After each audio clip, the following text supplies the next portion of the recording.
Oke teman-teman, saya akan sharing pengalaman saya waktu memulai sampai hari ini ya teman-teman. Ini sekedar sharing ya teman-teman ya, sekedar sharing. Saya akan share slide saya teman-teman. Udah dibuat Silakan, ini Bro. nggak ya bro? Udah, harusnya co-host OS. kok. Oh Udah belum ya? Oke. Udah harusnya. Oke. Hmm. Loh, kok unsupport? Hah? Ayo, bisa nggak? Coba Tegang, langsung tegang. unsupport. Ya udah nggak apa-apa. Gua materinya sedikit kok gitu. Nah cuma yang Oke, gua langsung sharing aja ya karena gua oke. udah hafal materinya.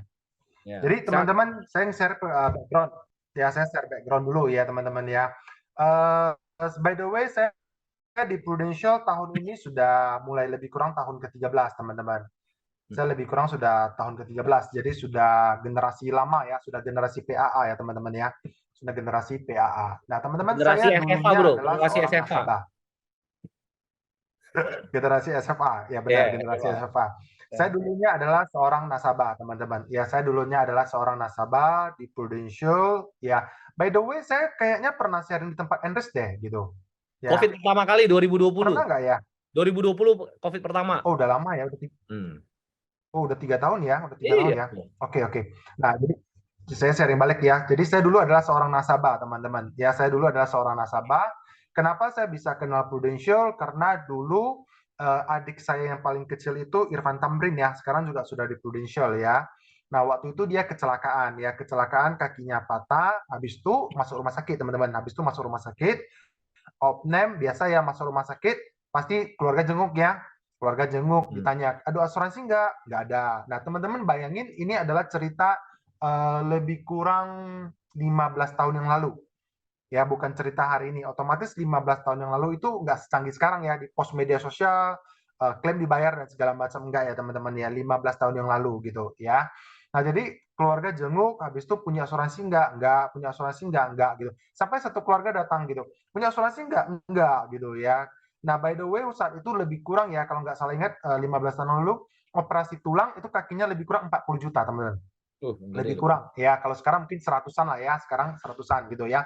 Punya asuransi enggak. Jadi saudara ini tanya, benar nggak punya asuransi? Enggak gitu. Jadi kita iseng-iseng tanya, emang benar asuransi itu bisa bayar gitu? Emang asuransi itu bisa bayar? Nah namanya kita orang kampung ya teman-teman ya. Kita dari Medan itu, rumah saya itu lebih kurang 2 jaman. Jadi nggak di Medan, di kota Stabatnya teman-teman. Ya jadi 2 jaman. Nah singkat cerita dia bilang bisa bayar. Ya udah gini aja, nanti setelah keluar dari rumah sakit ya saya kenalin agent yang bagus, dia bilang begitu. Oke, saya kenalin agent yang bagus ya. Nah biasanya teman-teman kalau kita sebagai agent ya, kita yang prospek follow up nasabah, betul? Nah Tuh. tapi kali ini adalah nasabah yang prospek dan follow up si agent, teman-teman. Kenapa begitu? Karena kita pernah merasakan bayar rumah sakit tanpa asuransi ya. Kita telepon, halo Pak, ya kapan mau ke rumah, kita mau masuk nih semua gitu. Keren nggak teman-teman? Kalau biasanya adalah agent yang prospek nasabah, agent yang follow up nasabah gitu ya. Ini adalah nasabah yang prospek dan follow up agent, teman-teman ya. Kapan Pak mau ke rumah, kita mau masuk. Nah singkat cerita si agentnya pertama nggak datang, kedua nggak datang mungkin karena sibuk dan kegiatan. Nah singkat cerita si agentnya datang, habis itu si agent prospek nih. Si prospek, nah dia prospeknya nggak panjang lebar lagi teman-teman, nggak panjang lebar lagi. Kenapa? Karena sudah merasakan nggak ada asuransi bayar. Singkat cerita closing 1, 2, 3, 4, 5, closing 5 semua bayar tahunan. Teman-teman bisa bayangkan, datang nggak ngomong panjang lebar, closing 5 bayar tahunan. Begitu closing, si agentnya biasa aja. Oke Pak, terima kasih, kita ajukan ya nanti bla bla bla bla bla seperti biasa. Nanti ya kalau sudah ada hasil polis keluar bla bla bla bla bla. Slow aja teman-teman. Tapi saya yakin begitu mobil pasti yes closing 5 nih bayar tahunan gitu ya. Di depan nasabah mungkin cool gitu ya teman-teman ya. Singkat cerita sesudah closing pulang ya sudah issued polis jadi nasabah. Nah teman-teman, saya tuh dari luar kota itu saya ngekos di Medan ya. Saya ngekos di Medan ya karena saya nggak punya rumah dan segala macam. Saya ngekos di Medan. Setelah ngekos teman-teman ya si agent tuh keep kontak sampai mau diajak jadi agent ya. Awalnya nasabah mau diajak jadi agent teman-teman. Nah mau diajak jadi agent. Nah saya rasa ya teman-teman ya sampai hari ini jarang sekali orang yang berkeinginan jadi agent. Termasuk saya. Saya itu adalah orang yang suka beli produknya, suka mau ngambil asuransi, tapi tidak suka jadi agent, teman-teman. Ya, suka beli produknya, tidak suka jadi agent. Karena kita pernah merasakan nggak ada asuransi itu luar biasa, teman-teman. Nggak ada asuransi itu luar biasa. Jadi kalau ada produk bagus ditawarin kita ngambil. Ada produk bagus ditawarin kita ngambil. Tapi kalau untuk saya jalani asuransi lah yang sejenis MLM itu saya no gitu. Tapi saya bukan orang yang anti asuransi. Saya mau beli asuransi, tapi saya untuk jalani saya nggak mau, teman-teman. Nah, saya di follow up untuk join ke Prudential. Saya nggak mau, teman-teman. Ini ada cerita lebih kurang 13 tahun yang lalu ya, teman-teman ya. Nggak secanggih sekarang, nggak seheboh sekarang, dan nggak ada media sosial, semua nggak ada, teman-teman. Ya.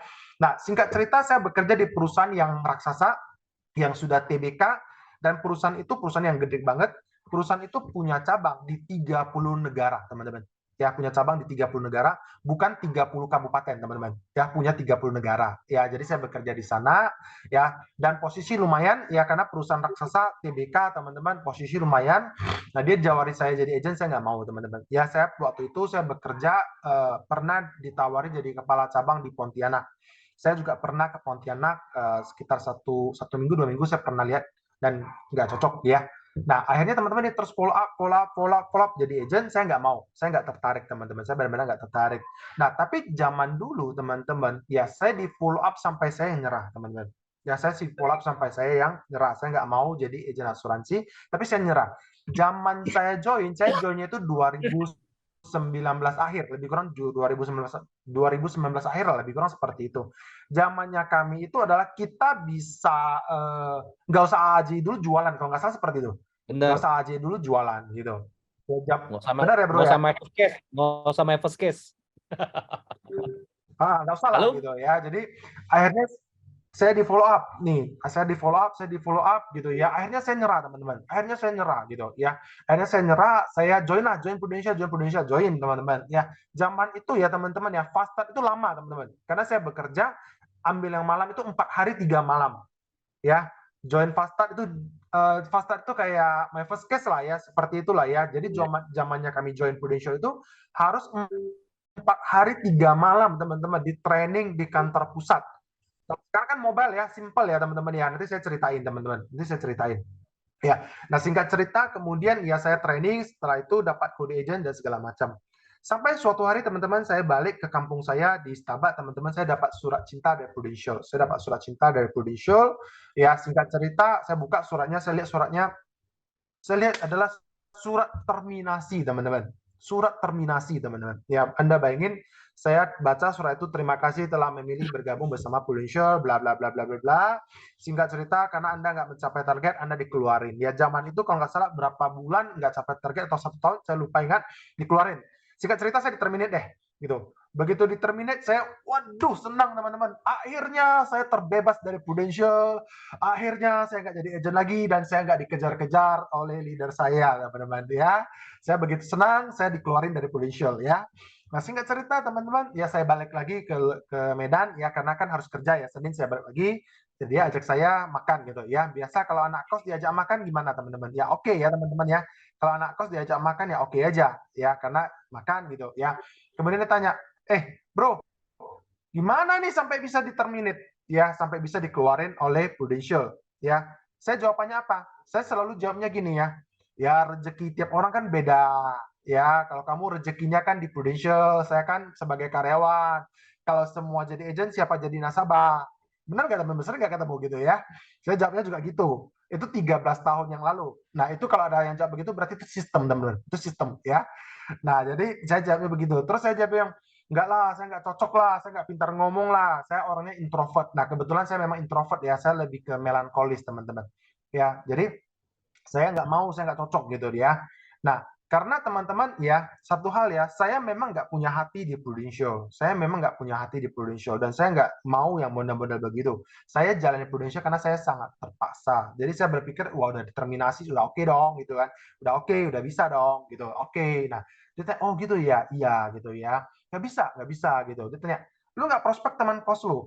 Teman kos gue bilang ya, teman kos gue itu bayar kos aja udah setengah mati, udah mau dikeluarin, gimana lu minta dia beli asuransi, teman-teman. Dia bilang, oh gitu ya. Saya dulu cukup bandel, benar, saya cukup bandel ya. Nah, kemudian dia tanya, lu nggak prospek perusahaan lu gitu ya? Nah, perusahaan gue gitu ya, gue prospek, gue bilang ya. Tapi gue prospek gini, gue jadi agent, mau masuk sama gue ya, cara asuransi sama gue ya, teman-teman. Ya, closing nggak closing. Nah, kita perlu satu hal gini, teman. Kita perlu punya hati di bisnis yang kita jalani sebenarnya. Ya, saya awal-awal saya memang nggak punya hati di Prudential, teman-teman. Jadi saya hanya excuse. Nah, teman-teman di dalam percakapan itu ya dia tanya sama saya gini. Nah, bro, ya ada 3 pertanyaan yang ditanya sama gue yang saya masih ingat sampai hari ini yang membuat saya berpikir ulang ya, membuat saya berpikir ulang di Prudential, teman-teman. Yang membuat saya berpikir ulang di Prudential. Dia tanya gini, bro, lu umur berapa? Gue join Prudential waktu itu umur 24 tahun. Waktu itu umur 24 tahun, saya join Prudential, teman-teman. Jadi kalau 13 tahun ya lebih kurang sekarang udah 37 lah ya. Lebih kurang 37, teman-teman. Saya join 24, 24, 25 lah, lebih kurang seperti itu. Ya. Nah, dia bilang, bro, lu umur berapa? Umur 24, 25. Oke, pertanyaan pertama. Dia bilang gini, bro, ada rencana mau merit nggak? Ada, saya bilang. Umur berapa? Cocok lah ya, 30 lah ya meritnya ya. Oke, 30 tahun ya merit ya. Oke. Berarti lu punya waktu berapa? 6 tahun dong. Lebih kurang 6 tahun dong. Oke, dalam 6 tahun, nah kalau lu mau merit berarti lu cuma punya 2 pilihan gitu ya. Pilihan pertama adalah lu jalani sesuai plan lu. Berarti lu punya income sesuai dong gitu kan. Pilihan kedua lu harus tambah income dong. Karena kalau income lu nggak cukup berarti 30 nggak jadi. Jadi 31, 32, 33, 34. Ya, benar juga ya. Berarti kalau income kita cukup, berarti ya udah jalani sesuai plan. Kalau income kita nggak cukup, berarti kita harus side hustle, teman-teman. Dia harus tambah income gitu ya. Oh, make sense sih yang dia bilang gitu. Pertanyaan kedua, bro, kira-kira nih kalau bro ya kerja mau berapa lama baru bisa punya income segede ini gitu. Nah, di tengah percakapan itu teman-teman dia kasih lihat apa SMS bankingnya. 13 tahun yang lalu waktu itu ada Bank Permata SMS banking ke dia, ya dia kasih gue lihat income-nya dek, teman-teman. Ya. Jadi gue bilang, gede banget dia tanya, lu mau kerja berapa lama baru bisa punya income segitu gitu kan. Gue bilang, bener juga ya gitu ya. Nah, gue berpikir nih, supervisor gue kerjanya udah berapa lama gitu kan, manajer udah berapa lama, direktur udah berapa lama. Bisa nggak karyawan sukses secara income? Bisa banget, teman-teman. Apalagi saya kerja di perusahaan TBK, perusahaan raksasa. Tapi waktunya itu lama, teman-teman. Ya, waktunya lama banget gitu. Dan pertanyaan ketiga terakhir, teman-teman, datang sama gue. Oke, bro, pertanyaan terakhir. Kira-kira bro kalau sudah join, sudah belajar, sudah ekosistem training segala macam, kira-kira bro fail, gagal, ada rugi apa enggak? Nothing tulus dong gitu. Ya gue berpikir, iya juga ya, bener yang bilang ya. Dan kembali lagi 13 tahun lalu nggak secanggih sekarang ya, nggak secanggih Enrich yang punya training segala macam. 13 tahun lalu apapun nggak ada, teman-teman. Apapun nggak ada. Orang-orang lama ngerti ya, teman-teman. Nah, gue berpikir, iya ya, 3 pertanyaan ini yang membuat gue berpikir ulang, teman-teman, berpikir ulang. Ternyata jalani Prudential ya, oke deh, gue coba ya, gue coba, singkat cerita gue coba. Ternyata teman-teman nggak seindah yang dibayangin, nggak seindah yang dikatakin, ya. Lihat income-nya oke, jalannya setengah mati, teman-teman. Ya jatuh bangun, ya saya harus mulai dari door to door ya, karena saya bukan asli orang Medan, mau nggak mau harus door to door, teman-teman. Ya mau nggak mau harus door to door, jalanin. Ya setengah mati, teman-teman. Closing setengah mati dan segala macam, teman-teman. Nah, akhirnya step by step, ya zaman itu masih bisa ke UM, ke SUM, ke AM gitu ya. Kira-kira seperti itu. Itu background saya, teman-teman.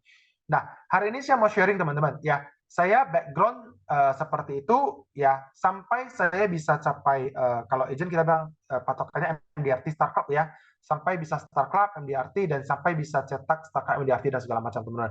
Nah, pengalaman saya dari 13 tahun ini, teman-teman, dan saya juga sering share ke grup ya, teman-teman ya. Saya sering share ke grup, artinya apa, teman-teman? Pengalaman saya mengajarkan, ya, sebenarnya seseorang sukses di Prudential, ya, di bisnis asuransi, dia perlu 3 pilar utama. Dia perlu 3 pilar utama. Saya perhatikan teman-teman ya, seperti Erison, Cipimping, Acong, dan segala macam teman-teman yang lain, ya Cilina, mereka pasti kuatin di 3 pilar. Nah teman-teman, saya yang dari nggak pernah capai klub apapun nggak pernah, sampai diberkati bisa capai klub, dan diberkati di 2023 ini sudah startup ya, dan juga sudah mau berangkat ke MDRT Experience ya. Ini saya extend di depan ya, saya Jumat udah berangkat extend di depan. Jadi kan di Makau ya, jadi extendnya di Hong Kong dulu gitu ya. Nah, dari yang nggak pernah ada klub sampai bisa MDRT, startup segala macam, dan bisa cetak startup dan segala macam. Nah, saya perhatikan teman-teman yang sukses dan apa transformasi saya cuma tiga pilar. Nah, kalau 3 pilar ini teman-teman benar-benar kuatin, teman-teman akan reach sukses teman-teman ya. Apa sih 3 pilar utama ini? Pertama adalah pilar pertama itu adalah psikologi, teman-teman. Pilar pertama adalah psikologi. Pilar paling penting pertama di bisnis ini adalah psikologi. Kenapa psikologi, teman-teman? Ya, psikologi itu memainkan peranan yang sangat penting. Psikologi itu memainkan peranan yang sangat penting. Dulu, teman-teman, saya adalah orang yang percaya saya nggak akan pernah bisa startup. Kenapa saya bisa percaya begitu? Karena saya door to door, teman-teman. Saya door to door. Gimana bisa startup? Close-nya cuma 300.000, 350.000. Nggak mungkin saya bisa startup di arti. Saya punya keyakinan seperti itu, teman-teman. Saya punya keyakinan seperti itu. Saya nggak akan pernah bisa startup. Sampai ada satu kejadian, teman-teman. Sampai ada satu kejadian di tahun kedua atau ketiga saya join, saya lupa. Saya closing satu case itu, satu keluarga itu ya, Anda bayangin ya, 300.000, 400.000, 500.000, 13 tahun yang lalu, ya, sampai bisa closing satu keluarga itu premi 100 juta per tahun. Nah, saya yang dari closing 500.000, 300.000 sampai bisa closing 100 juta per tahun. Saya di situ juga kaget, teman-teman. Ya, saya kaget. Psikologi saya berubah, teman-teman. Berarti saya mampu dong. Berarti saya bisa dong. Bisa closing 100 juta per tahun. Yang 300.000, 400.000 sampai bisa closing 100 juta per tahun. Nah, di situ mindset saya berubah. Berarti saya mampu, saya bisa dong. Baru bisa ada angka segitu. Nah, psikologi saya mulai berubah. Sejak di situ, saya mulai tawarin premi nasabah yang 1 juta, 2 juta, 3 juta. Pelan-pelan saya naik, teman-teman. Pelan-pelan saya naik. Saya naik. Di situ saya mulai ada keberanian dan saya mulai ada kepercayaan diri. Nah, pilar pertama yang paling menentukan adalah psikologi. Ya, saya pilar yang pertama yang paling menentukan adalah psikologi. Contoh, saya punya 2 agent. Ada agent A dan agent B. Oke? Saya punya 2 agent. Misal, saya punya 2 agent. Saya bisa ngajarin skill, saya bisa ngajarin knowledge yang sama untuk 2 agent. Fight di lapangannya beda, teman-teman. Contoh, agent A, teman-teman. Dia udah prospek 10. 1, 2, 3, 4, 5, 6, 7, 8, 9, 10. Udah 10 nggak closing. Lemas lah. Prospek 10 nggak closing. Pulanglah, nggak bisa. Bisnisnya nggak bisa. Pulanglah. Gitu. Susah lah gitu. Tapi agent B, teman-teman, prospek 10 nggak closing. Masa 10 nggak closing? 11 nih, 11. Saya harus 11. 11 prospek bla bla bla bla. Nggak closing, teman-teman. 11 nggak closing, harus yang ke-12. Kalau ke-12 nggak closing, saya cekek nasabahnya ya. Saya cekek nasabahnya ya. Gitu ya. Nah, teman-teman, you see, skill-nya sama, knowledge-nya sama, teman-teman. Saya ngajarin 2 orang yang sama. Skill-nya sama, knowledge-nya sama. Tapi begitu fight di lapangan, terjun di lapangan, beda, teman-teman. Beda. Psikologi memainkan peranan yang sangat penting. Bisa beda, teman-teman. Maka hasilnya bisa beda. Padahal mungkin yang ngajarin itu sama loh. Mungkin saya ngajarin A dan B itu teman yang sama. Atau Erison ngajarin itu sama, 2 agent. Tapi waktu fight di lapangan, itu penentuan. Nah, contoh ya, 2 tahun yang lalu saya waktu itu startup London, teman-teman, waktu itu kan kita nggak berangkat ya, kita cash out. Saya ada satu nasabah lama, teman-teman, ya, dia udah closing sama saya udah cukup banyak, ya, kemudian saya prospek dia minta tambah, oke? Waktu itu UP, istrinya nggak punya perwarisan, ya. Jadi dari Medan ke tempat dia itu lebih kurang 1,5 jam. Lebih kurang 1,5 jam udah nasabah lama. Teman-teman, saya ke sana prospek ya 2 tahun yang lalu itu lebih kurang ya hampir 11 atau 12 kali. Termasuk follow up ya, teman-teman ya. Bukan setiap kali ketemu langsung prospek, enggak ya, teman-teman ya. Waktu saya sudah prospek ke 6 kali, ke 7 kali, saya udah malas ke sana. Saya udahlah cari yang lain lah gitu lah ya, malas lah gitu. Istri saya bilang, ya udah lu coba lah, masa lu begitu aja bla bla bla gitu. Nah, akhirnya gue coba, teman-teman. Saya follow up gitu. Akhirnya ke 11 atau beberapa closing. Nah, teman-teman, psikologi itu pemainan pertama. Anda bisa ngajarin skill, Anda bisa ngajarin knowledge. Fight di lapangan itu beda. Tiap orang beda, teman-teman. Tiap orang beda. Walaupun saya sebagai leader, saya ngajarin A dan B, ilmu yang sama, skill yang sama, knowledge yang sama, ada di sistem yang sama, ada di enrich yang sama. Output bisa beda. Output bisa beda. Dulu saya nggak ngerti, teman-teman. Saya nggak ngerti. Akhirnya saya ngerti. Ya, contoh agensi A dan si B tadi.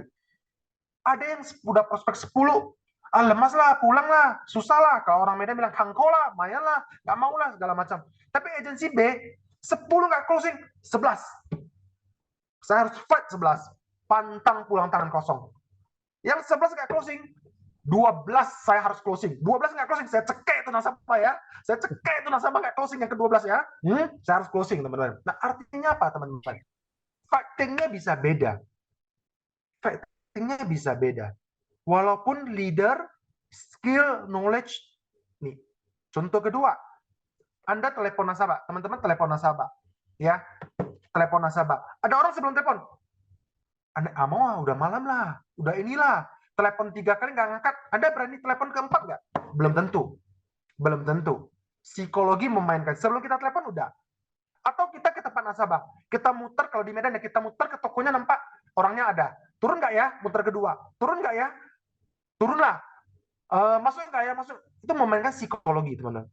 Itu sulit, teman-teman. Itu sulit. Itu sulit dibentuk oleh leader dan sistem sulit. Karena yang paling menentukan waktu Anda terjun ke lapangan, nggak ada orang kan, Anda sendiri yang harus ketemu nasabah. Nah, itu memainkan peran penting, teman-teman. Ya, skill dan knowledge bisa sama. Leader bisa ngajarin sama. Fighting-nya bisa beda. Antar orang beda. Ya, saya pernah rekrut seseorang nasabah saya, ya, dia dari lumayan ya, dia preminya per tahun tuh keluarga tuh hampir 200 juta, lumayan. Saya rekrut dia join ke Prudential ya, teman-teman ya. Nah, karena dia juga lumayan marketnya lumayan dan segala macam, teman-teman ya. Nah, tapi teman-teman ya, gak gampang ngedrive dia, teman-teman, gak gampang ya. Karena waktu saya dorong dia prospek ya, jumpa temennya di jam 7 malam, dia bilang, nggak mau lah, orang pulang kan udah capek, lu ketemu dia udah jam 7, jam 8, nggak mau dong. Dia belum pergi, sudah berpikiran seperti itu, oke? Nah, kemudian kita push dong, pigilah, bawa kalau mainnya bolu meranti lah, bawa Bika Ambon lah, gitu lah ya, pigilah ya, pigi loh. Begitu pergi teman-teman sampai rumah temannya, langsung bilang, ngapain? Udah malam, mau nawarin asuransi ya? Udahlah, nggak mau lah. Dia balik lagi ke mobil sama saya, waktu itu saya join field, dia bilang apa? Nah, udah aku bilang kan, dia nggak mau. Lu sih terus paksa. Artinya apa, teman-teman? Berhasil nggak? Nggak berhasil. Sampai saat ini orangnya nggak berhasil. Kenapa? Terbentuk psikologi, teman-teman. Nah, saya adalah contoh orang yang terbentuk psikologi. Ya, saya pernah 1 tahun itu, kalau nggak salah, saya pernah miss Star Club, teman-teman. Saya pernah miss. Waktu itu kalau nggak salah awal pandemi. Awal pandemi, teman-teman. Miss Star Club, miss MDRT. Kenapa? Karena pandemi itu bukan hanya menyerang COVID, bukan hanya menyerang fisik, tapi menyerang mental. Saya waktu itu takut banget, teman-teman. Anak saya masih kecil, teman-teman. Ya, saya takut banget. Saya nggak berani kemana-mana. Ya, jadi saya hanya dipenuhi ketakutan. Jadi saya nggak berani kemana-mana dan saya nggak capai, teman-teman. Ya, jadi psikologi memainkan peranan yang sangat penting, teman-teman. Anda harus punya psikologi yang benar di bisnis ini, ya. Fight, turun ke lapangan, waktu Erickson nggak ada, waktu leader-leader lain nggak ada, teman-teman. Yang paling menentukan itu adalah psikologi Anda. Anda follow up nggak orang ini? Anda telepon lagi nggak? Anda kejar lagi nggak orang ini, teman-teman? Yang paling penentuan ada di sana, teman-teman. Jadi bukan masalah sistem training, bukan masalah menurut saya ya, bukan masalah ajaran leader, bukan masalah siapa, tapi pemikiran psikologi. Selama psikologi itu nggak berubah, menurut saya berat. Menurut saya, teman-teman, hasilnya nggak bisa terlalu maksimal. Bukan nggak bisa capai, nggak bisa terlalu maksimal. Ya, karena psikologinya beda. Kedua, teman-teman, itu ada pilar pertama pengalaman saya. Ya, pilar kedua yang paling menentukan adalah teknikal. Teman-teman. Ya, Edison, atau mau saya share slide-nya, lo mau tampilin nggak, Son, atau gimana? Boleh, kalau mau kasih gua slide-nya, mau. Boleh. Gue share ya. Jadi teman-teman mungkin lebih ada gambaran gitu ya. Slide-nya cuma 4-5 lembar doang kok. Ya, karena ini adalah paling penting, teman-teman ya. Saya 13 tahun di Prudential. Saya melihat ada orang ikut seminar, ada orang ikut bla bla bla bla bla bla. Kenapa nggak sukses? Jawabannya ada di 3 pilar utama ini, teman-teman. Saya selalu ngajarin tim saya juga sama, grup saya juga sama. 3 pilar ini menentukan. Ya. Jadi yang pertama adalah psikologi. Psikologi bisa masuk, buka, Bro? Bisa, gue buka ya. Kelihatan ya, guys? Silakan, Bro. Oh iya. Next, Bro. Bentar ya, gue dulu kenapa ini oke. Nah, udah lewat ini ya. Lewat, Bro. Oke, teknikal nih. Teknikal. Ya, yang back, Bro. Sorry. Teknikal. Nah, teman-teman, yang kedua adalah technical, teman-teman. Ya, technical ini sangat menentukan. Ya, Anda punya psikologi yang bagus, Anda punya semua yang bagus, Anda pantang menyerah, ya hajar terus. Tapi Anda nggak punya technical yang bagus, bisa nggak? Nggak bisa, teman-teman. Technical yang saya maksud adalah technical yang bagaimana, teman-teman. Saya dulu ya, kan kita ada M3 ya, ada M3 ya. Saya lihat, wah si Anu closing ini, wah si Anu closing itu. Kemudian setelah closing saya minta, lu presentasi gimana? Ngajarin dong. Dia ngajarin bla bla bla bla bla bla. Saya praktek di lapangan teman-teman. Closing nggak? Nggak closing. Closing nggak closing. Saya heran. Saya sudah belajar, saya sudah role play. Kenapa saya nggak closing? Apa masalahnya di mana teman-teman? Kenapa saya nggak closing? Dia udah ngajarin loh cara presentasi. Dia udah ngajarin loh cara ngomong yang dari awal sampai akhir itu udah ngajarin. Closing lagi saya tanya, kenapa? Akhirnya saya menemukan penyebabnya teman-teman. Technical yang dimaksud adalah technical cycle selling. Ya, technical yang dimaksud adalah technical cycle selling. Next bro, boleh? Ya, technical yang dimaksud adalah technical cycle selling. Nah, teman-teman, seseorang bisa closing, ya itu ada sampai step ke-7. Pertama adalah prospecting ya sampai step ke-7, teman-teman. Sampai step ke-7. Nah, artinya apa, teman-teman? Teman-teman itu harus benar-benar menguasai step 1 sampai step ke-7. Step 1 sampai step ke-7 dan ke-8 itu semua harus dikuasai. Artinya apa, teman-teman? Saya punya satu teman, saya punya satu agent ya. Dulu tahun lalu dia pro AAD Bali. Tahun lalu dia pro AAD Bali, teman-teman. Saya lihat orang ini rajin banget, teman-teman. Rajin prospek, training segala macam bagus, teman-teman. Tapi hasilnya kok kurang ya? Kok belum capai pro AAD Bali ya? Saya join field, teman-teman. Saya join field beberapa kali, akhirnya saya tahu kelemahan agent ini ada di mana. Kelemahan ini ada di nomor 7. Kelemahan ini ada di nomor 7. Kenapa di nomor 7? Dia selalu begini, waktu dia sesudah presentasi, nasabah tertarik, dia bilang gini, Pak, boleh saya bantu ajukan? Dia selalu ngomong begitu. Ya, kalau ngomongnya begitu, biasanya adalah decision di tangan nasabah. Ya, decision di tangan nasabah. Biasanya saya lihat, oh oke, berarti dia ada kelemahan di step ke-7. Artinya teman-teman, menurut pengalaman saya, kita harus tahu, kita itu kelemahannya ada di step keberapa. Kita tuh kelemahannya ada di step berapa. Contoh, orang closing di M3, dia ngajarin kita presentasi, dia cuma ngajarin hanya satu bagian kecil dari siklus selling, yaitu poin nomor 4. Anda bisa meniru poin nomor 4. Dia ngajarin persis, anggap Anda jago, Anda niru persis. Pertanyaannya, begitu nasabah keberatan di nomor 6, belum tentu Anda bisa jago handling klien. So, maksud saya teman-teman, setiap step 1 sampai step ke-8 itu teman-teman mesti expert. Misalnya nih, kalau di tempat grup kami ada ngajarin bagaimana cara appointment yang benar. Satu step itu ada trainingnya. Step ketiga itu ada ke trainingnya, bagaimana approaching. Gitu. Step keempat, presentasi, ada trainingnya. Biasanya orang hanya terlalu berfokus kepada training step keempat atau ke-5 dan ke-6. Tapi semua menurut pengalaman kami, ya step 1 sampai step 8 itu, setiap step itu teman-teman mesti expert. Mesti expert. Nggak bisa hanya di satu. Nggak bisa hanya di satu atau di 2 atau 3. Kebanyakan ya seorang agent itu berfokus di step keempat, ke-5, dan ke-6. Nah, jadi agentnya saya ini, dia kelemahannya ada di step ke-7. Dia kelemahannya ada di step ke-7. Dia kurang, teman-teman. Dia kurang berani nge-push di step ke-7, teman-teman. Dia kurang berani nge-push di step ke-7, teman-teman.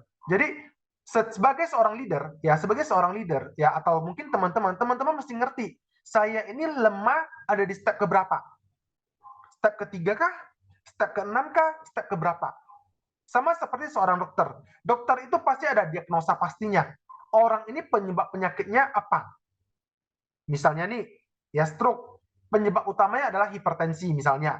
Maka yang harus direndahin adalah hipertensinya. Kira-kira seperti itu. Jadi teman-teman mesti ngerti, saya itu ada lemah di step keberapa. Teman-teman jago presentasi, step keempat jago presentasi. Belum tentu jago desain proposal.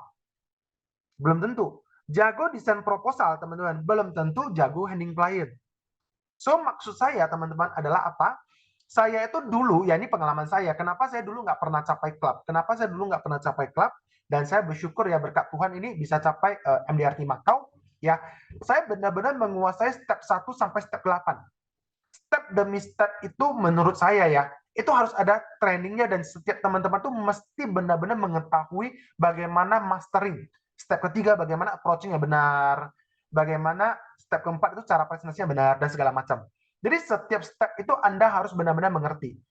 Nggak bisa, menurut saya, nggak bisa hanya closing, oh si A closing, Anda tanya, lu gimana ngomongnya sama si nasabah? Dia ngajarin persis pun, belum tentu Anda bisa lakukan approaching yang sama. Belum tentu. Dia ngajarin yang sama pun, belum tentu Anda bisa handling klien yang sama. Gitu. Anggap pun Anda bisa handling klien yang sama dan segala macam. Ya, oke, gue pikir-pikir dulu. Nanti kalau mau gue hubungi, dia bilang begitu. Oke? Biasanya kan begitu ya nasabah ya. Bisa nggak Anda follow up 1, 2, 3, 4, 5, 6. Anda udah akan bermain dengan psikologi. Anda udah akan bermain dengan psikologi. Gue datang lagi nggak ya? Gue follow up lagi nggak ya? Gimana ya? Udah Anda akan bermain dengan mindset. Udah akan bermain dengan psikologi. Walaupun teknikal Anda kuasai dengan baik. Misalnya Anda tawarin premi 100 juta. Oh, mahal banget. Nggak mau. Maunya 10 juta. Nah, itu Anda bilang, ya udahlah 10 juta pun jadilah.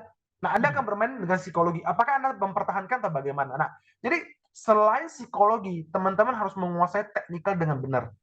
Seorang agent itu menurut pengalaman saya akan sukses kalau psikologinya bagus, kedua teknikalnya bagus.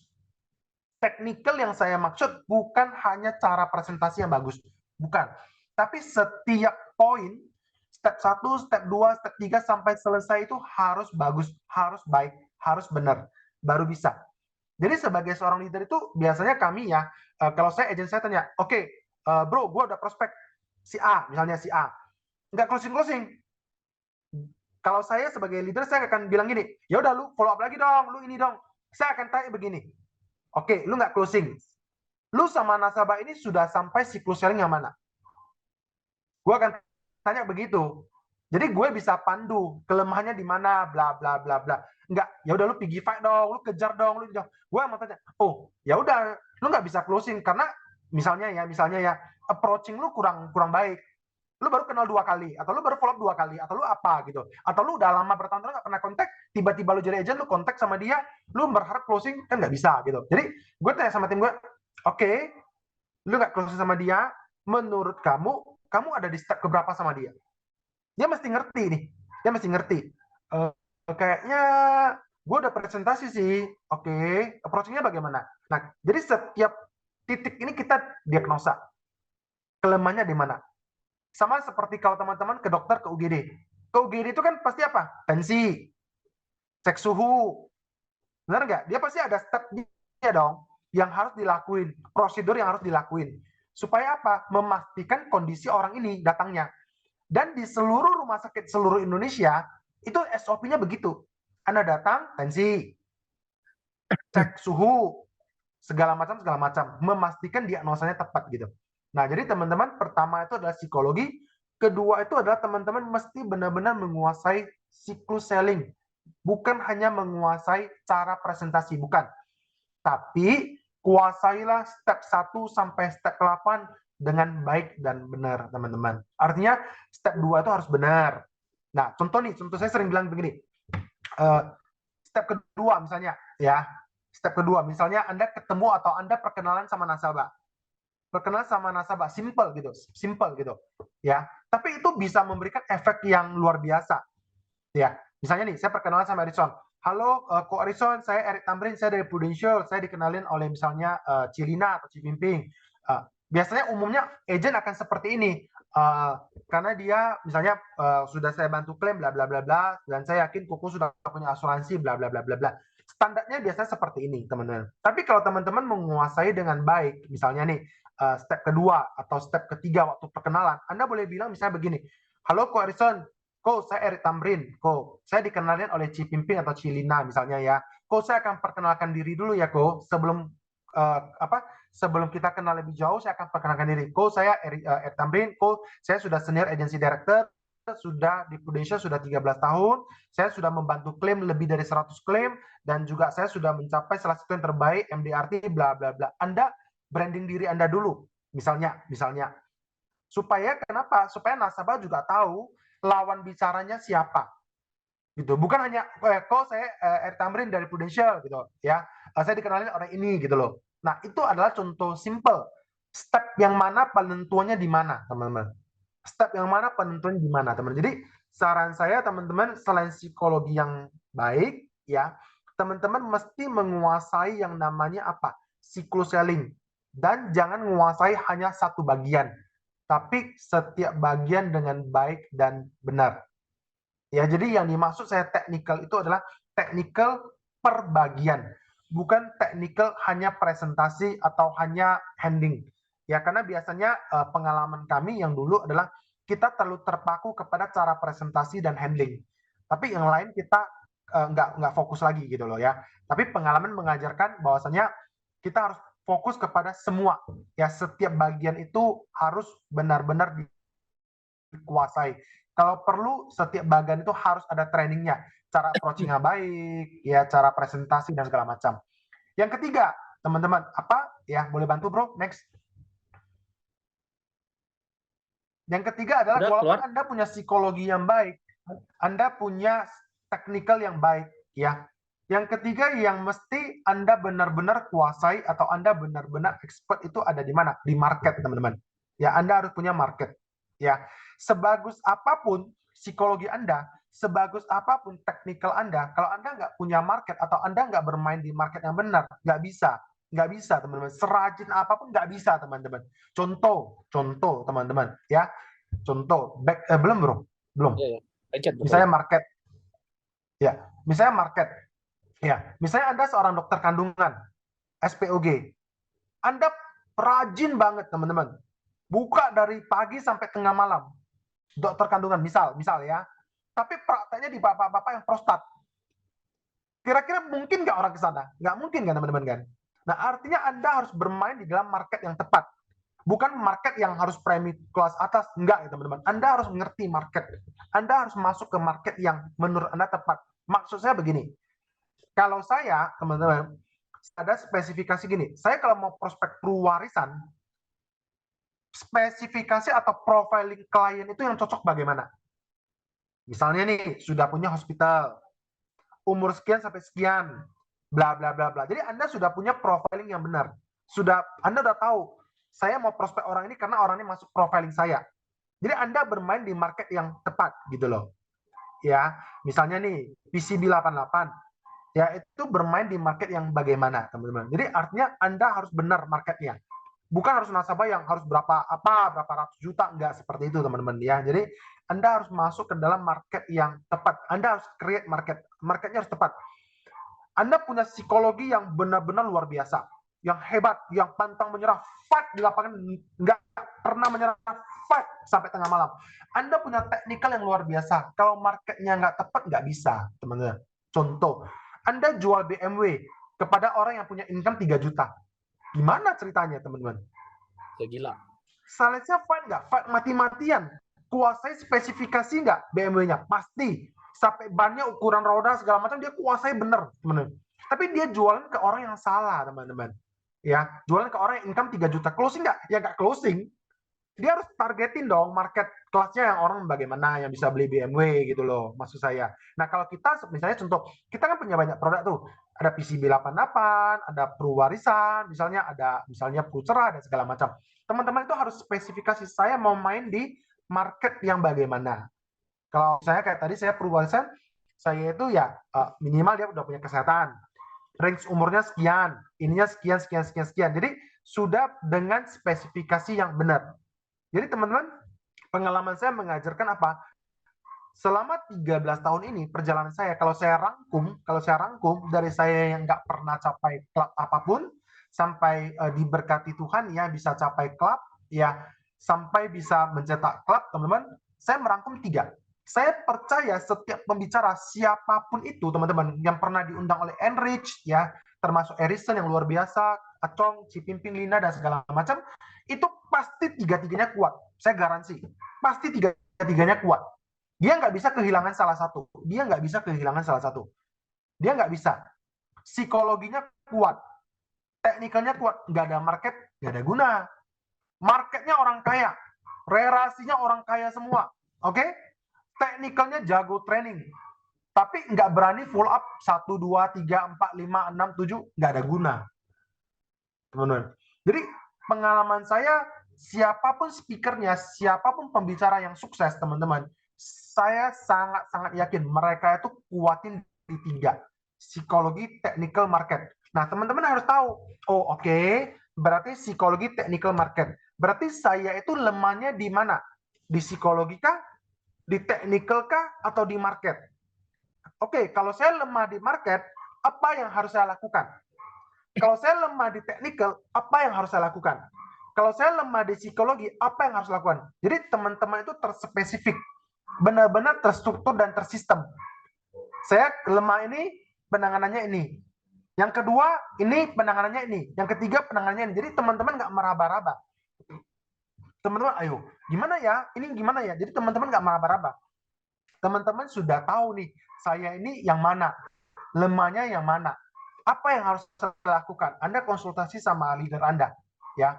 Nah, itu adalah 3 pilar utama yang membentuk saya, yang dari no club sampai diberkati Tuhan bisa sampai hari ini, teman-teman. Jadi, saran saya adalah Anda harus mesti kuatin psikologi, technical, market. Dan terakhir, satu slide terakhir, teman-teman, ya mungkin habis ini Q&A ya, teman-teman ya. Dan satu slide terakhir, teman-teman, saya kan tadi udah 13 tahun ya di Prudential ya.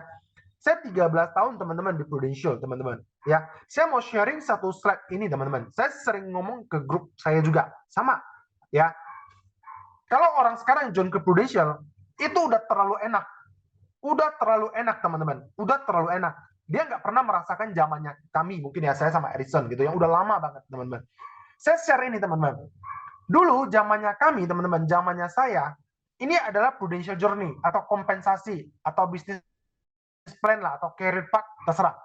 Zamannya dulu, teman-teman, itu adalah agent, promosi ke UM, promosi ke SUM, promosi ke AM, teman-teman. Zamannya dulu seperti itu. Agent, UM, SUM, AM. Zaman kita dulu ya, gitu ya bro ya. UM, SUM, AM. Agent, UM, SUM, AM, teman-teman. Nah, agent mau naik ke UM, teman-teman, itu minimal 300 juta API. Dan harus punya 4 agent. Betul ya? Zaman kita dulu harus minimal punya 4 agent. Atau orang agent okay? Kemudian, ya. Benar. Dan kemudian, teman-teman, ya. Kemudian, mau naik ke SUM, itu 900 juta API. Mau naik ke AM, 2,7 miliar, teman-teman. 2,7 miliar. Jadi satu slide ini, teman-teman benar-benar perhatikan. Ini akan merubah mindset Anda. Ya, zamannya kami, UM, agent naik ke UM 300 juta, UM ke SUM 900, SUM ke AM 4,1 miliar, teman-teman. 2,7 miliar, sorry. Dia kelipatan 3. 300, 900, 2,7. Ya, dia kelipatan 3. Dan saat itu, teman-teman, ya, kita jadi UM, teman-teman, kita dibayar OR kompensasi itu ada 20%. Ya, SUM 40%, AM 60%. Kemudian terjadilah perubahan kompensasi dan perubahan struktur. Kalau nggak salah di 2017-2018. Lebih kurang seperti itu kayaknya. Nah, perubahannya itu jadi apa? Next. Perubahan kompensasi, ya. Perubahan kompensasi itu menjadi lebih kurang seperti ini. Agent langsung naik ke AAD. 400 juta. AAD naik ke AD, dia cuma punya 2 layer. AAD ke AAD. AAD ke AD 1,2 miliar. Dibayar kompensasi OR agent ke AAD 45%, OR 70%. Ya, ini direct unit, kita cerita direct unit ya teman-teman, saya nggak bahas grup lagi. Ya, Anda bayangin, zamannya saya teman-teman, ya, mau dapat kompensasi OR 60%, mau dapat kompensasi OR 60%, berarti harus di AM dong. Berarti harus terus naik AM dong, berarti kompensasinya paling maksimal. Itu saya harus berbisnis bersama Prudential itu rata-rata lebih kurang 4 miliar. Benar nggak? 300 tambah 2,7. Yeah. SAM tambah 900. Lebih kurang 4 miliar dong? Ya. Yeah. Berarti saya untuk dapatin kompensasi yang paling maksimal, saya harus mengeluarkan atau saya harus fight total omset itu disetor ke Prudential 4 miliar. Dengan kompensasi yang sekarang, teman-teman, 400 tambah 900, 400 tambah 1,2. 1,6. Ya, 1,6. Dan sekarang ada terbaru lagi jadi berapa, bro? Coba next. Kompensasi terbaru ini kan jadi begini, benar nggak, bro? Yo. 300, 900 kan? Ya. Jadi begini lagi. Jadi satu slide ini teman-teman perhatikan. Sudah kompensasi begini, ditambah ekstra OR. AAD 45 plus 25. AD 70 plus 30. Teman-teman. Nah, satu slide ini adalah lembaran lama dan lembaran baru. Kenapa saya sampaikan slide ini? Ini slide ini, teman-teman, Anda kalau perhatikan, Anda akan dapat banyak hal, teman-teman. Anda akan dapat banyak hal. Saya ulangi, teman-teman, ya, ada dua hal yang bisa kita pelajari. Ada dua hal yang menurut saya yang bisa kita pelajari dari satu slide ini, teman-teman. Apa saja slide ini yang bisa kita pelajari, teman-teman? Apa saja? Pertama, teman-teman, menurut saya ya, teman-teman, saya sering ngomong sama grup saya begini. Menurut saya, satu poin pertama yang bisa kita pelajari, manusia itu potensinya unlimited. Buktinya zamannya kami, SUM naik KM 2,7 miliar bisa kok. Manusia itu unlimited. Kalau sekarang AAD naik ke AAD 2,7 miliar, mencret saya rasa. Saya rasa kalau dia bilang, lu naik AAD ya, omset 2,7 miliar. Kalau saya ditaboin. Gila lu, 2,7 miliar. Poin yang saya sering bilang sama teman di grup saya, manusia itu potensinya unlimited. Kita dipaksa oleh keadaan harus 2,7 miliar, teman-teman. 2,7 miliar, teman-teman. Itu bisa nggak? Bisa. Ya, dan jangan lupa, teman-teman, saat itu closing-nya Sapak Go 400, 500, sejuta itu udah tepuk tangan satu kantor, satu kecamatan. Wow, closing sejuta. Dan Prudential minta omset sama kita 2,7 miliar, teman-teman. 2,7 miliar. Baru bisa naik AM atau sekarang AD. Manusia itu potensinya unlimited. Sering sekali kita harus dipaksa oleh keadaan baru bisa berubah. Buktinya apa? Buktinya seperti orang lama kami orang lama pernah merasakan harus ke AM itu 2,7 miliar. Bisa nggak? Bisa. AM juga AM, teman-teman. SAM juga SAM, teman-teman. Tapi kalau sekarang kita udah ngomong begitu, saya nggak yakin psikologi orang belum tentu bisa terima. Gila lu, Son. 2,7 miliar. Capai 900 aja susah. Gitu loh. Nah, itu soal mindset, teman-teman. Itu soal mindset. Mungkin teman-teman nggak pernah merasakan yang seperti kami rasakan. Makanya saya tampilin slide ini.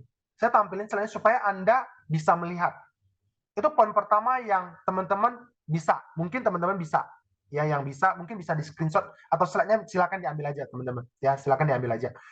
Poin kedua yang menurut saya yang penting yang dipelajari. Apa? Ya. Kompensasi yang luar biasa dari Prudential. Kompensasi yang luar biasa dari Prudential, teman-teman. Ya, kompensasi yang luar biasa. Dulu harus start omset 4 miliar lebih kurang, baru dikasih 60%. Sekarang, store berapa, teman-teman? 900 tambah 300, 1,2 miliar. Baru dikasih berapa, teman-teman? 100%. Anda berbisnis di perusahaan yang raksasa yang luar biasa. Anda, kalau yang orang lama itu udah bilang surga dan neraka itu udah pernah merasakan, teman-teman. Sekarang, teman-teman, Anda setor omset 1,2 miliar, operating-nya itu 100%. Kalau 1,2 miliar, itu dulu zaman kami, cuma SUM. Cuma SUM, teman-teman. Cuma SUM. Kompensasinya berapa? Di slide itu Anda bisa lihat, teman-teman. So, dua hal yang paling penting yang menurut saya tampilin dan saya ngomongin ke teman-teman di grup tim saya bilang, lu mesti change lu punya mindset. Karena lu bukan masuk di zaman yang lama. Bukan masuk pernah merasakan keadaan yang lama. Lu nggak tahu gitu. Jadi gue sampaikan bisnis plan yang lama. Mesti 4 miliar lu baru bisa dapat overriding yang 60%. Mesti 4 miliar. Ada nggak zamannya kami itu UM seumur hidup? Ada. SUM seumur hidup ya? Ada, teman-teman. Tapi ada nggak AM? Ada, teman-teman. Artinya apa? Manusia itu punya potensi unlimited. Dipaksa oleh keadaan, bisa nggak? Bisa. 2,7 miliar. Closingnya 400 ribu, 500 ribu, bisa. Kalau Anda sekarang merasa AD itu sulit, mungkin bermasalah adalah di soal mindset, teman-teman. Mungkin bermasalah di soal mindset. Anda nggak pernah merasakan zaman 2,7 miliar. Zaman sekarang adalah zaman 900 juta sudah bisa, teman-teman. 2,7 ke 900 itu 3 kali lipat, teman-teman. Jadi kalau teman-teman nggak yakin Anda bisa promosi AD, saya testimoni bermasalah ya di mindset kok. Saya sangat percaya bermasalah ya di mindset. Semoga satu slide ini teman-teman, semoga satu slide ini bisa membuka mindset Anda teman-teman ya. Saya tampilin secara detail. Oke, waktu saya udah habis ya 8:15. Ya, Thank you, thank you brother. teman-teman. Sukses untuk Q&A ya. Rich ya. Q&A Ya, dulu. Kamsya ya. Q&A dong, Q&A. Oh ya, boleh. Jadi, tapi memang benar. Teman-teman, kalau kita boleh berteman, kita follow di Instagram saya, follow Tamrin ya teman-teman, kita berteman ya. Saya punya banyak teman di Enrich. Saya senang ya, ada Cilina, Cipimping, ya ada Bro Sunli, itu semua teman-teman. Kita banyak teman di Enrich. Itu Enrich itu panutan saya. Ya, silakan Bro. Jadi gini teman-teman, yang diomongin Erik itu benar. Jadi kalau gue perhatiin ya, jadi teman-teman kita yang orang lama, kan kita memang harus kejar 2,7 M ya untuk AD ya, Rick ya. Benar. Rata-rata teman-teman gua yang orang zaman lama per 3 bulan, 4 bulan kita punya direct unit hampir rata-rata udah 800, 900. Bener nggak, Rik? Benar. Kan? Per hari ini. Yang jadi kalau gue punya temen ya yang sampai hari ini student ya. Mereka punya direct unit bener ya rata-rata sekarang 800, 900 ya, Rik ya. Mereka udah capai 800 juta di 3 bulan, 4 bulan pertama. Makanya gue agak sedikit bingung sih, memang tergantung dari mindset kita ya. Keren tuh, Bro. Dulu zaman kita SFA ya, Bro. Dan sekarang teman-teman tuh banyak sekali perubahan. Zamannya kami, teman-teman, ini sedikit artinya apa, teman-teman? Ya, contoh teman-teman, ya. Dulu zamannya kami ya mau major teman-teman, ya. Sebentar saya balas WA ada cukup ini ya, bentar ya. Boleh sebentar ya. Gue tambahin dari zaman dulu kita ada SFA, mungkin teman-teman belum pernah mengenal SFA itu by web ya. Betul. Dan zamannya kami teman-teman itu mau major tunggu ulang tahun. Pertama, lewat 2-3 hari selesai, tunggu tahun depan. Kedua, nggak ada produk tradisional. Ketiga, produk penyakit kritis itu di lock maksimal 3 kali lipat dari UP. Kalau UP-nya berapa, penyakit kritisnya cuma bisa segini. Jualannya Prumed, Bro. Jualannya Prumed. Jualannya Prumed. Dan ada HS nggak ada sesuai tagihan. Di lapangan sudah sesuai tagihan, kita nggak ada sesuai tagihan. Kenapa saya sering sharing? Karena saya dan Erickson adalah orang yang pernah melalui masa itu. Dan kita survive kok. Seharusnya sekarang itu Anda jauh di atas kami semua gitu. Kira-kira seperti itu, Bro. Karena memang dulu kita nggak ada Prufos, dulu training nggak ada tuh materi modul. Pastat harus 4 hari, sekarang disuruh pastat my first case di Prufosnya ngoceh. Aduh ampun dah memang. Memang mental berbeda ya. Mental berbeda ya. Zaman dulu kita nggak dikasih kemudahan. Kita dibentuk aja harus datang ke kantor. Ya, dibentuk oleh keadaan. Teman-teman silakan tanya. Silakan tanya sama brother gua. Ini luar biasa. Ada pertanyaan dari Frans, gue bacain ya. Tadi pas circle ke-7 apa baiknya, gimana kok? Apa kata yang bikin orang closing sama kita? Frans, ini Abuy atau Frans PDP? Gue coba lihat ceknya ya, Bro ya. Hah? Nggak, gue yang baca aja, gue yang baca. Kalau circle ke-7, apa baik? Tadi kan circle ke-7 yang soal sharing ini nih, Bro. Gue balikin lagi ke slide ya. Nah, circle ke-7. Bagaimana cara orang bisa kata-katanya bikin closing? Prosedur lo apa ya ngomong ke nasabah, Bro? Oke. Pertanyaan yang tadi yang gue cerita agent gue ya tadi ya. Sebenarnya nggak ada satu kata-kata yang bisa buat nasabah magic word ting closing, nggak ada teman-teman, ya. Nah tapi biasanya adalah kalau kita ya di Medan itu kita bilang gini, kalau saya ya gitu, saya gini, saya sodorin tangan, kok pinjam KTP-nya dong, gitu, kok pinjam KTP-nya dong, gitu. Saya nggak pasrah. Kalau tadi kan gini, Pak boleh saya bantu ajukan, tapi saya lebih proaktif, kok pinjam KTP-nya dong, atau saya biasa kadang-kadang kan pakai iPad pen kan. iPad pen saya langsung kasih iPad saya dorong ke meja dia, Pak tanda tangan ya sesuai KTP ya. Dia juga bingung, ini Pak tanda tangan sesuai KTP ya Pak. Saya langsung dorong pakai bahasa tubuh. Karena bahasa tubuh itu menentukan, teman-teman.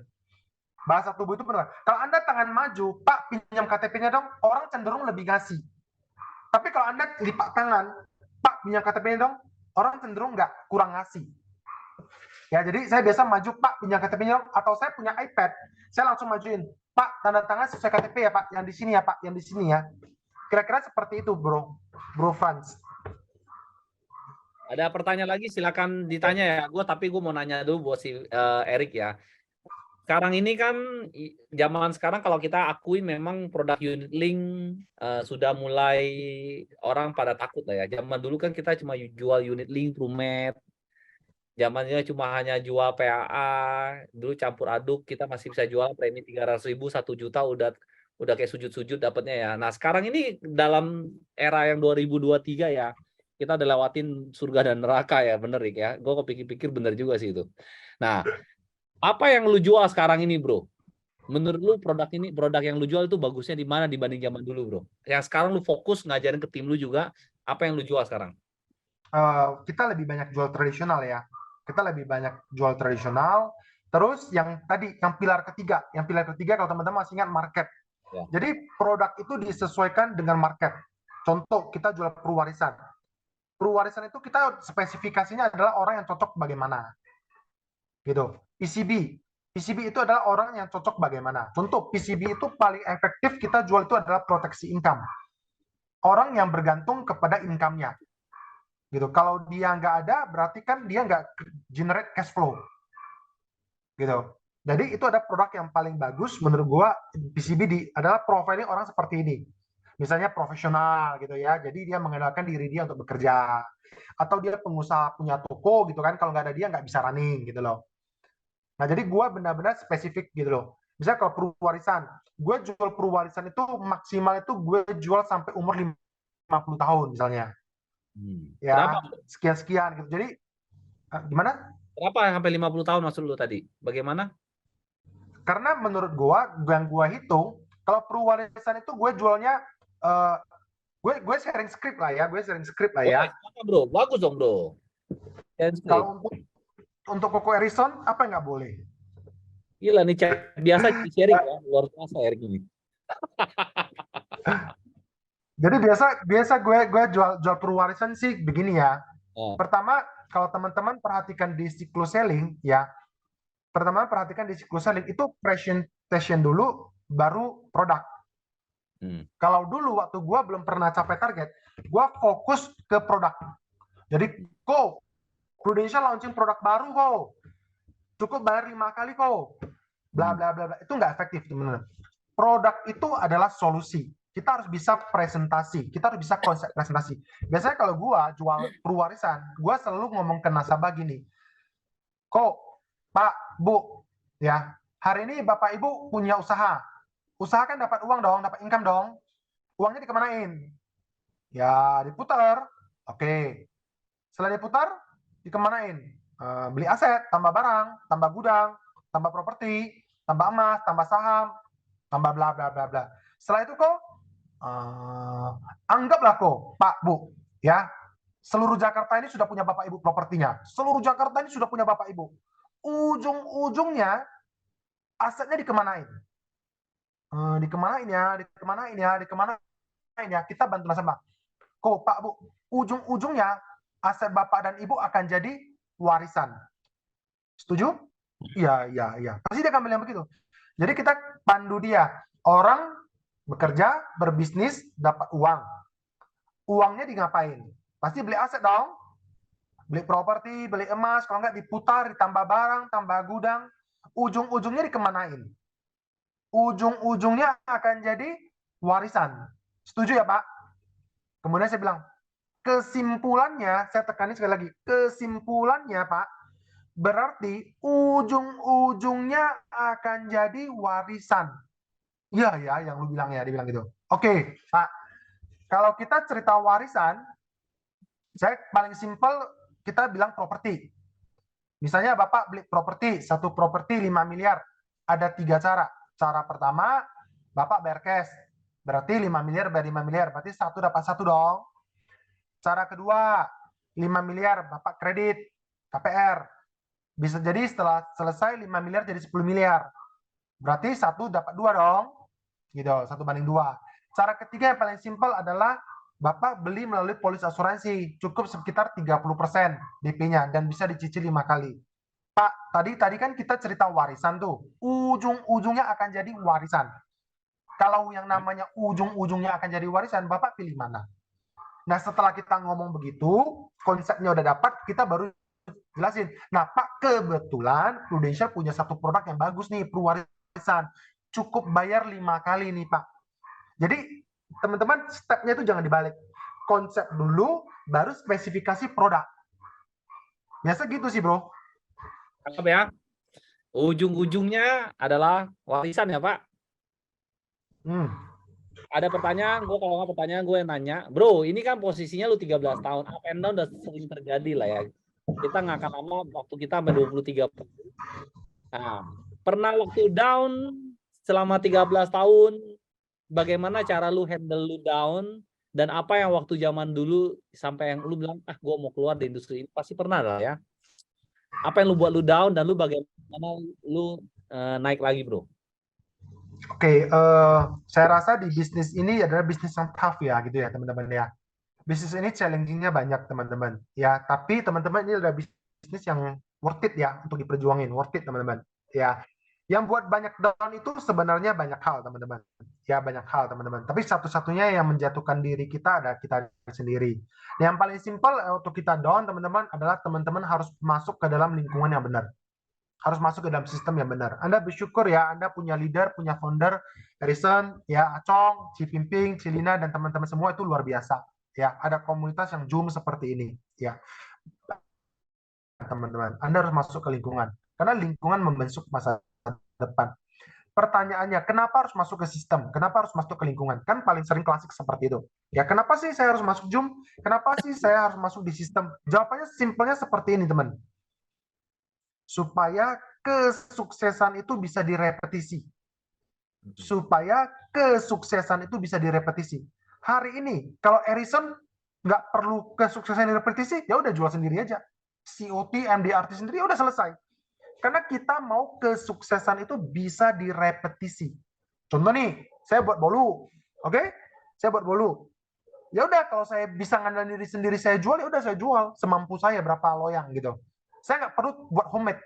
Justru karena saya mau kesuksesan itu bisa direpetisi, makanya saya harus ada sistem. Sama, kalau Harrison nggak mau ada yang repetisi kesuksesan dia, ya udah nggak usah ada sistem. Jadi jawaban simpelnya, kenapa perlu sistem? Supaya kesuksesan itu bisa direpetisi. Itu sih. Jadi kalau orang down, paling simpel masuk ke lingkungan. Itu paling simpel. Kapan, bro? Pas down-nya, masalah waktu lu down, masalahnya apa waktu lu down?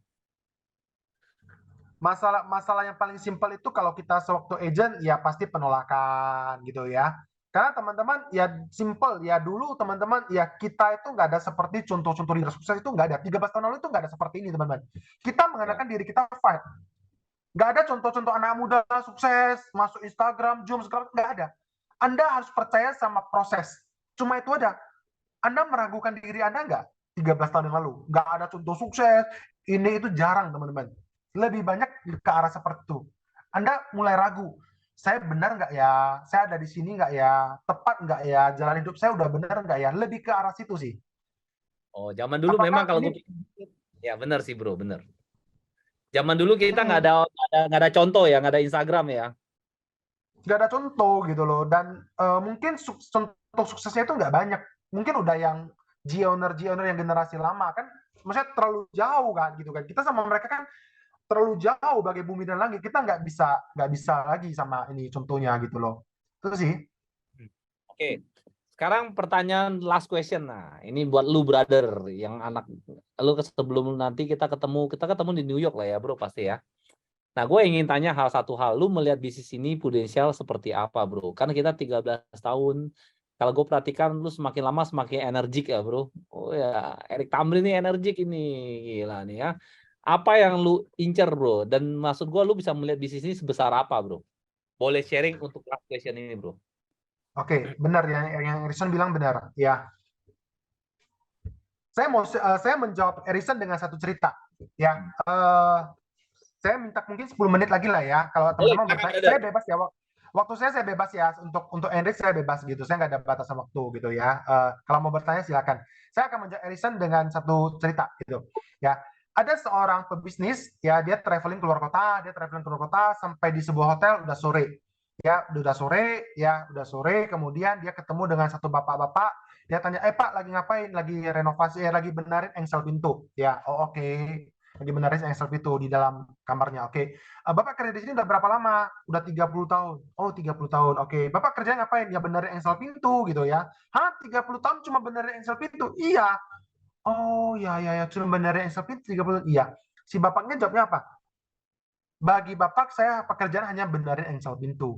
Bagi saya, pekerjaan ini adalah memastikan di mana terjadi bencana, orang bisa keluar dengan baik pintunya.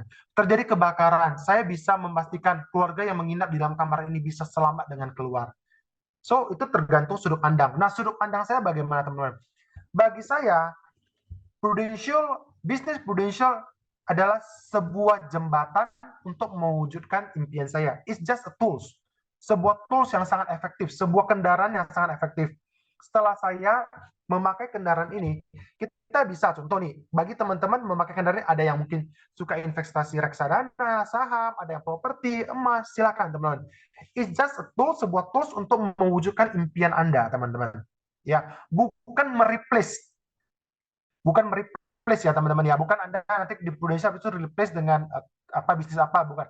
Ini adalah sebuah kendaraan yang digunakan untuk mewujudkan impian Anda, dan kendaraan ini adalah kendaraan yang paling cepat yang saya tahu sampai saat ini, teman-teman ya. Kalau ditanya ada investasi nggak, pasti teman-teman ya, pasti. Jadi adalah sebuah jembatan atau sebuah kendaraan yang digunakan ya untuk mewujudkan impian saya.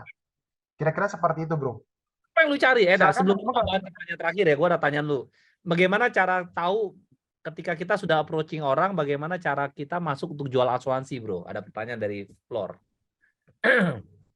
Ada gimana caranya approaching ya? Ya, approaching. Ketika kita sudah approaching, kapan waktunya tepat ketika kita masuk untuk jual asuransi, bro? Mungkin pertanyaan dari Tommy seperti itu.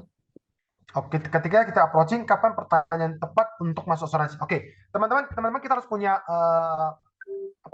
sudut pandang yang sama dulu. Approaching itu nggak melulu harus melalui ketemu ngopi, nggak ya teman-teman ya. Sekarang zaman digital, saya cukup aktif di dunia Instagram, teman-teman. Saya cukup aktif di dunia Instagram. Approaching itu banyak hal, ya. Teman-teman harus bisa get attention dari calon klien. Teman-teman intinya harus bisa get attention.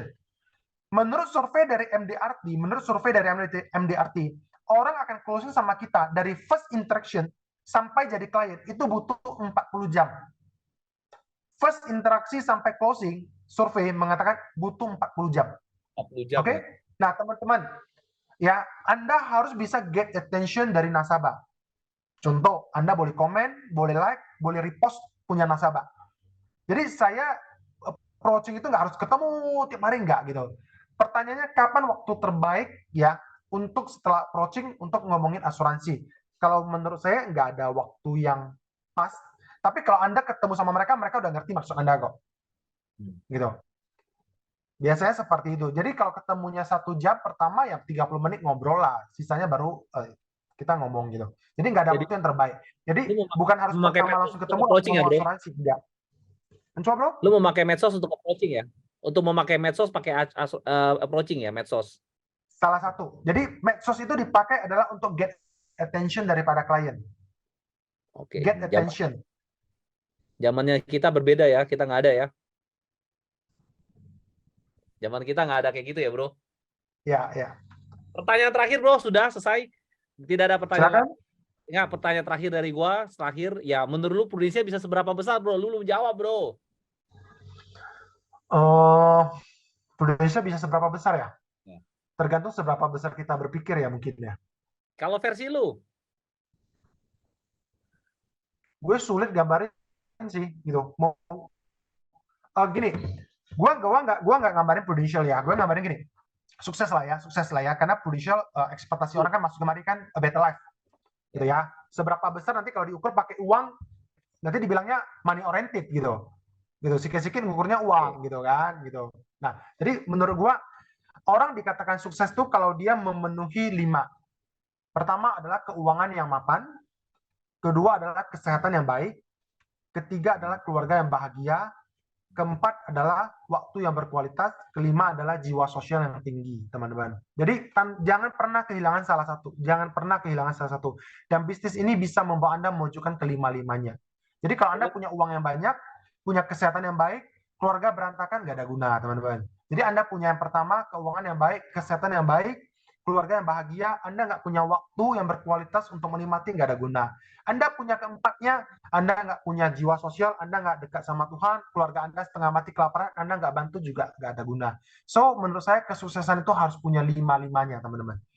Keuangan yang mapan, kesehatan yang baik, keluarga yang bahagia, waktu yang berkualitas, dan jiwa sosial yang tinggi. Itulah definisi sukses yang sebenarnya. Luar biasa ya, 5 arti kesuksesan. 1 adalah keuangan yang memadai, kedua keluarga yang bahagia, ketiga punya waktu yang cukup, keempat, sorry, lupa.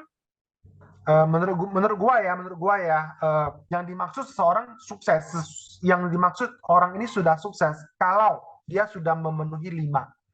Pertama, keuangan yang mapan, ya, kedua adalah kesehatan yang baik, ketiga adalah keluarga yang bahagia, keempat waktu yang berkualitas, kelima jiwa sosial yang tinggi. Ya, jadi jangan pernah kehilangan salah satu. Jadi kalau kita punya uang yang banyak, kita nggak punya jiwa sosial juga nggak ada guna, teman-teman. Kita punya uang yang banyak, bisnisnya timnya udah ribuan, puluhan ribu, tapi masuk di ICO, juga nggak ada guna, teman-teman. Ya, jadi menurut saya bisnis ini bisa mewujudkan kelimanya, teman-teman. Ya, jangan pernah kehilangan salah satu, Anda harus punya kelimanya. Dan bisnis ini menawarkan kelimanya. Thank you, brother. Kita foto ya sebentar ya, teman-teman. Kita foto dulu buat si Erik, keren ini ya. Thank you, teman-teman. Thank you. Bye-bye. Foto dulu, bro. Kita foto dulu. Silakan. Teman-teman bisa on cam, yang bisa on cam ya, guys. Kalau yang bisa on cam. Boleh follow ya, kita saling follow, teman-teman ya. Saya ingin banyak belajar dari Enrich kok. Oh ya, ntar foto satu dulu ya. Teman, tunggu foto si Eriknya dulu. Thank you, Erik. Satu dulu. Oke, sebentar. Foto belum ya. Ayo, oke teman-teman, gue foto ya. Satu. Buka on cam kalau bisa, guys. On cam, guys. Oke. Thank you teman-teman semuanya. Erik, thank you, brother. Thank you, bye-bye. Thank you. Jakarta. Kamsia, Pak Erik. Thank you, Pak Erik. Thank you. Thank you, Erik. Sukses selalu ya. Sukses selalu. Amin. Saya God bless, Pak Erik. Tapi kalau mau slide-nya minta sama Erison. Thank you, bye. Ya, bro. Silakan dengan senang hati, dengan senang hati. Thank you. Bye. Erik. Bye. Thank you. Guys, level hari ini selesai ya. Kita akan buka level. Coach ini tumben banget ikut ini Zoom. Yang coba belajar. Oke, guys. Mantap. Thank you semuanya, guys. Kita level up. Thank you semua. Thank you. Bye. Semuanya Kamsia. Kamsia semuanya. Thank you atas masukannya. Bye-bye. Semuanya.